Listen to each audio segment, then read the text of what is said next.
breathing. It's a very, very important thing, right? Like we all do it all day long. We don't have to think about it.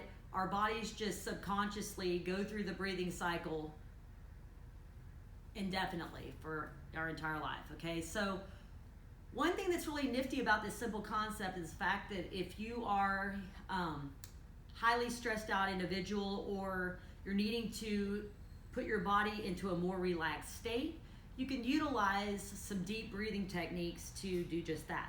So what I wanted to do today is just show y'all a few of recovery breathing strategies that I use with myself and my clients. I'm going to show y'all child's pose breathing. I'm going to show y'all Brettzel 2.0 breathing, and I'm even going to throw in some a wall reach kind of progression. So child's pose breathing is basically kind of sort of like doing a child's pose in yoga. Yes, this isn't the exact way that the pose is done in a yoga practice, but that's what I call it because it just makes the most sense to me. So the neat thing about this one is, as a person who is kind of stuck in lumbar extension and has been that way for most of her life, I was a gymnast. I tend to default to dumping my pelvis forward.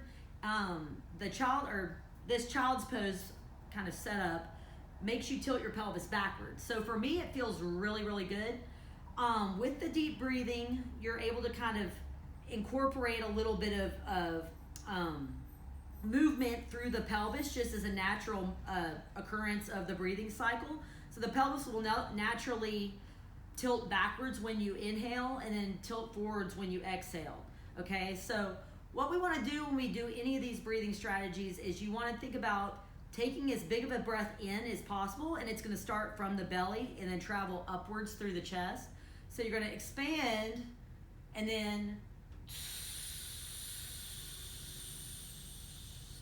kind of forcefully exhale as much of your air out as possible. And then there's kind of a little bit of a lull period before you do the next breath rep, okay? So for the child's pose setup, you're going to sit with your butt back to your heels. We're gonna place the palms of your hands on the ground, and your forehead is gonna go on your hands. So like I said, this feels really good for me being somebody that's an extension-based kind of setup with my pelvis and low back. It puts you into a little bit more of a position where you can posteriorly tilt your pelvis. You're gonna breathe in.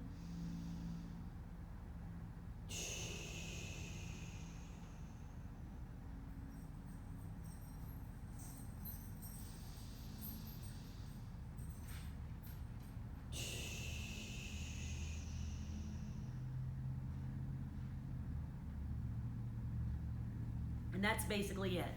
So I recommend doing sets of 1 to 3 sets of 3 to 5 breaths at a time.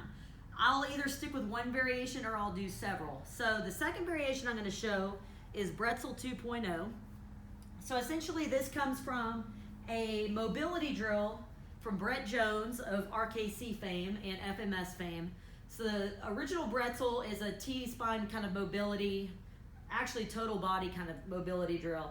Brettzel 2.0, we're going to set the feet up kind of in a 90-90 position or shin box position.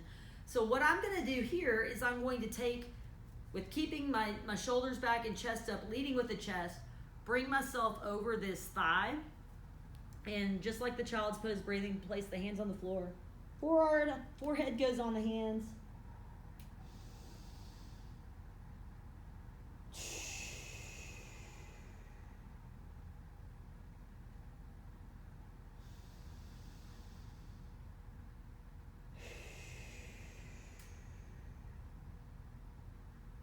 And breathe in that position.